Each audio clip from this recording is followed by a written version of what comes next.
అనంత పని చేసింది ఇజ్రాయెల్. ఓవైపు ఇప్పుడిప్పుడే ఇరాన్తో కొంత శాంతి చర్చలు జరుగుతున్న సమయంలో ఒక్కసారిగా లెబనాన్ మీద తీవ్రమైనటువంటి దాడులకు పాల్పడింది. నెతన్యాహు మొత్తానికి అమెరికా మాటని, ట్రంప్ మాటను కూడా లెక్క చేయని పరిస్థితి కనపడుతోంది. సీజ్ ఫైర్ లెబనాన్కు వర్తించదు అంటూ ఇజ్రాయెల్ ప్రధాని ఇప్పటికే చెప్పారు Netanyahu.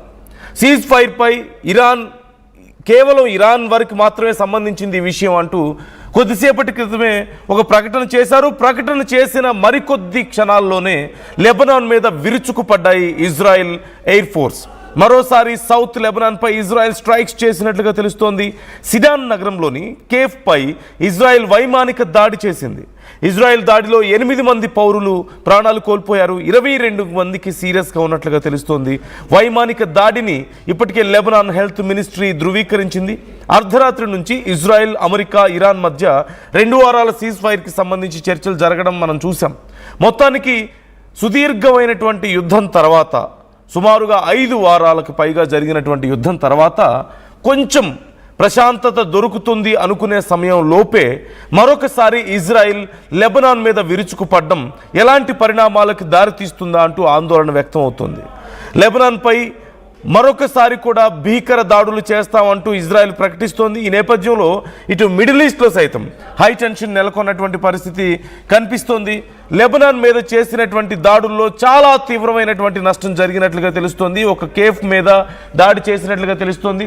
Prime minister of Israel చేసినటువంటి ఈ ట్వీట్ నేను మీకు చూపిస్తున్నాను. The United states has told Israel that it is committed to achieving these goals shared by the US, Israel and Israel's regional allies in the upcoming negotiations. The 2-week ceasefire does not include Lebanon. అంటూ చాలా క్లియర్గా Israel చెప్పింది, Netanyahu చెప్పాడు. The 2-week ceasefire does not include Lebanon. లెబనాన్కి సంబంధం లేదు అంటూ చెప్పాడు. Lebanon మీద ఎప్పటి నుంచో ఈ దాడులు, ఈ గొడవలు జరుగుతూ ఉండడాన్ని మనం చూస్తున్నాం. ఆల్మోస్ట్ 1980s నుంచి కూడా 1982 యుద్ధం, ఎంత భయంకరమైన యుద్ధం జరిగిందో మనం వినే ఉంటాం. కొంత ఏమాత్రం ఐడియా ఉన్న వాళ్ళకైనా తెలుస్తుంది. సో పెద్ద యుద్ధం జరగడం అప్పుడు మనం చూసాం. ఈ బోర్డర్ ఇష్యూస్ వాళ్ళ మధ్యలో సెటిల్ అవ్వకపోవడం ఒకటైతే, మరోవైపు ఇరాన్ లెబనాన్కి ఫండ్ చేయడం అనేది ఇజ్రాయెల్కి అతిపెద్ద సమస్య. ఒక పక్క లెబనాన్, ఇజ్రాయెల్ గొడవ పడుతుంటే ఇరాన్ వచ్చి అక్కడ ఉన్నటువంటి వాళ్ళకి ఫండింగ్ చేయడం, వాళ్ళకి మరిన్ని ఆయుధాలు ఇవ్వడం ద్వారా ఇజ్రాయెల్కి నష్టం చేస్తుంది. ఈ నేపథ్యంలో ఇరాన్కి మధ్యలో మరింత కాన్ఫ్లిక్ట్స్ జరుగుతూ ఉండడాన్ని మనం ఎప్పటి నుంచో చూస్తూనే ఉన్నాం. అయితే ఇక్కడ చాలా కీలకమైనవి 2 విషయాలు ఇక్కడ ఉన్నాయి. అందులో మొదటిది, ఇప్పుడున్నటువంటి పరిస్థితుల్లో ఒకవేళ కనుక ఇరాన్ ఇప్పుడు లెబనాన్కి మద్దతు ఇస్తే మరొకసారి యుద్ధం మొదలవుతుంది. ఓవైపు 2 వారాల పీస్ టాక్ జరిగింది, 2 వారాలకు సంబంధించి సీజ్ ఫైర్ ఒప్పందం జరిగింది. ఈ 2 వారాల్లో మరింత శాంతి కోసం చర్చలు జరుపుతామని చెప్తున్నారు. అమెరికా ఓవైపు పెనం మీద కూర్చున్నట్లుంది అమెరికా పరిస్థితి. ఇలాంటి పరిస్థితుల్లో నువ్వు సైలెంట్గా ఉండు కొన్ని రోజుల పాటు అని చెప్పి నెతన్యాహుకి ట్రంప్ చెప్పినట్లుగా కూడా తెలుస్తోంది. కానీ ఇజ్రాయెల్ మాత్రం లెబనాన్ మీద దాడి చేసింది. ఇక్కడ ఇజ్రాయెల్ స్ట్రాటజీ ఏంటి అంటే, ఇరాన్ని ఎలాగైనా సరే సీజ్ ఫైర్ వైలేషన్ చేయించాలనే.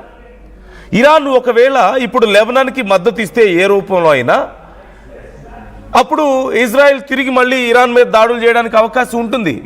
ఇజ్రాయెల్కి ఏమాత్రం ఇష్టం లేదు ఈ సీజ్ ఫైర్ ఒప్పందం కానీ, ఈ శాంతి చర్చలు కానీ ఏమాత్రం ఇష్టం లేదు. కానీ అమెరికాకి తప్పని పరిస్థితి. మరోవైపు అమెరికా చెప్పిన మాట ఇజ్రాయెల్ వినడం లేదు. ఇజ్రాయెల్కి కావాల్సింది ఇరాన్ మళ్ళీ యుద్ధంలోకి దిగడం, ఇరాన్ని పూర్తిగా విధ్వంసం చేయడమే కావాలి. సో దానికోసం ఇజ్రాయెల్ ఒక ఎత్తుగడ వేసింది. ఏమని? లెబనాన్తో ఈ సీజ్ ఫైర్కి సంబంధం లేదు అని. అఫ్కోర్స్ ప్రాక్టికల్గా చూస్తే లెబనాన్తో సంబంధం లేదు. కానీ ఇజ్రాయెల్ ఎలాగా ఉంది కదా లెబనాన్ ఇప్పుడు, ఇరాన్కి ఎలాగా ఉంది కదా లెబనాన్ ఇప్పుడు. ఇరాన్ ఫండింగ్తోనే అక్కడ చాలా వరకు వాళ్ళు యుద్ధం చేయగలుగుతున్నారు, ఇజ్రాయెల్తో స్ట్రాంగ్గా ఉండగలుగుతున్నారు. ఇప్పుడున్న పరిస్థితుల్లో ఒకటి, ఇరాన్ అక్కడ జోక్యం చేసుకోలేదు. ఖచ్చితంగా లెబనాన్ మీద ఎన్ని దాడులు చేసినా జోక్యం చేసుకోలేదు. ఖచ్చితంగా ఇది ఇజ్రాయెల్కి చాలా మంచి టైం. లేదు, ఒకవేళ ఇరాన్ కూడా దాడులకి పాల్పడిందా, ఇరాన్ కనుక ఒకవేళ మద్దతు ఇచ్చిందా లెబనాన్కి, నీకు సంబంధం లేని విషయంలో నువ్వు ఎందుకు వేలు పెడుతున్నావు అని చెప్పేసి మళ్ళీ ఇజ్రాయెల్ వెళ్ళి ఇరాన్ మీద దాడులు చేయడానికి అవకాశం ఉంటుంది. So very good time for Israel అని చెప్పాలి ఇది. అంటే ఒకవేళ ఇరాన్ ఇన్వాల్వ్ అవ్వకపోతే లెబనాన్ని నాశనం చేస్తారు, ఇజ్రాయెల్ లెబనాన్ మీద దాడులు చేస్తుంది. ఇది ఇజ్రాయెల్కి చాలా మంచి టైం, మంచి పరిణామం. ఒకవేళ ఇరాన్ కనుక లెబనాన్కి ఏదైనా హెల్ప్ చేస్తే సీజ్ వైర్ వైలేషన్కి నువ్వు పాల్పడ్డావు కాబట్టి నీకు సంబంధం లేని విషయంలో వేలు పెట్టావు, మా విషయం ఇది కాబట్టి నీ మీద దాడి చేస్తున్నా అని చెప్పి మళ్ళీ దాడులు చేయడానికి అవకాశం ఉంటుంది, యుద్ధం మళ్ళీ మొదలవుతుంది. సో ఏ రకంగా చూసినా సరే ఇజ్రాయెల్కి లెబనాన్ మీద దాడులు కలిసి వస్తాయి, ఇరాన్ ఒకవేళ ఇన్వాల్వ్ అయినా అది కలిసి వస్తుంది. ఇన్వాల్వ్ అవ్వకపోయినా నష్టం ఏం లేదు ఇజ్రాయెల్కి, ఎందుకంటే లెబనాన్ ఇంకా బాగా డెస్ట్రాయ్ చేయొచ్చు కాబట్టి, ఇరాన్ సపోర్ట్ ఉండదు కాబట్టి. సో ఖచ్చితంగా ఒక మంచి అవకాశంగా దీన్ని మలుచుకున్నాడు నెతన్యాహు. ఇజ్రాయెల్ ఈ సందర్భాన్ని ఒక మంచి అవకాశంగా మలుచుకున్నటువంటి పరిస్థితి కనబడుతుంది. మరోవైపు ఈ రెచ్చగొట్టే విషయాలు, ఓ పక్క ట్రంప్ పరిస్థితి ఎంత దారుణంగా ఉందో మనం చూస్తున్నాం. ఇప్పటికే ఈ యుద్ధం వల్ల పెనం పెంచి పొయ్యిలో పడ్డట్టుంది పరిస్థితి.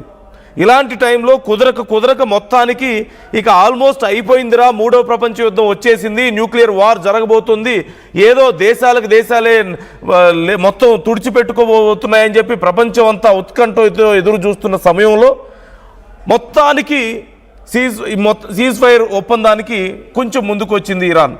2 వారాల పాటు సీజ్ ఫైర్ ఒప్పందం చేసుకుంది, హర్ముజ్ స్ట్రైట్ను ఓపెన్ చేయడానికి సిద్ధపడింది. ఈ టైంలో మళ్ళీ ఇజ్రాయెల్ వెళ్ళి లెబనాన్ మీద దాడులు చేస్తుంది. అంటే ఇరాన్కి నచ్చని పని అది.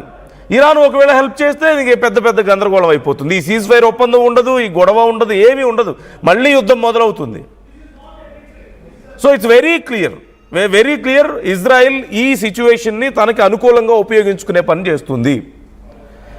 అండ్ మోర్ ఓవర్ ఇప్పుడున్న పరిస్థితుల్లో సరే డైరెక్ట్గా ఇన్వాల్వ్ అవ్వలేదు ఇరాన్, ఇన్వాల్వ్ అయ్యే పరిస్థితి లేదు. ఒకవేళ ఇన్వాల్వ్ అయితే యుద్ధం మళ్ళీ మొదలవుతుంది. కాబట్టి లెబనాన్కి ఏదైనా ఇండైరెక్ట్ సపోర్ట్ ఇచ్చే అవకాశం ఉందా అంటే, ఒకవేళ డబ్బులు కానీ ఆయుధాలు కానీ ఇంకేమైనా ఇద్దామా అంటే వీళ్ళ దగ్గరే ఏం మిగలలేదు. 5 వారాలకు పైగా యుద్ధం చేసిన తర్వాత ఇటు అమెరికా కానీ ఇజ్రాయెల్ కానీ నష్టపోతే, అంతకంటే ఎక్కువ ఖచ్చితంగా ఇరాన్ నష్టపోయింది. వాళ్ళు ఎక్కడ వెనకడుగు వేయకుండా యుద్ధం చేస్తున్నారు. They are ready to sacrifice their lives also. But at the same time loss చాలా ఎక్కువగా ఉంది, చాలా తీవ్రంగా నష్టపోయింది ఇరాన్. కాబట్టి ఇప్పుడున్న పరిస్థితుల్లో ఖచ్చితంగా వీళ్ళకి హెల్ప్ చేసే పరిస్థితి కూడా లేదు. లెబనాన్కి హెల్ప్ చేయలేరు, ఆర్థికంగా హెల్ప్ చేయలేరు, ఇటు ఆయుధాలు ఇవ్వలేరు, ఏ రకంగా కూడా హెల్ప్ చేయలేని పరిస్థితి. అది కూడా ఇజ్రాయెల్కి కలిసి వచ్చే విషయమే. So it's very clear Iran help చేయలేని పరిస్థితి.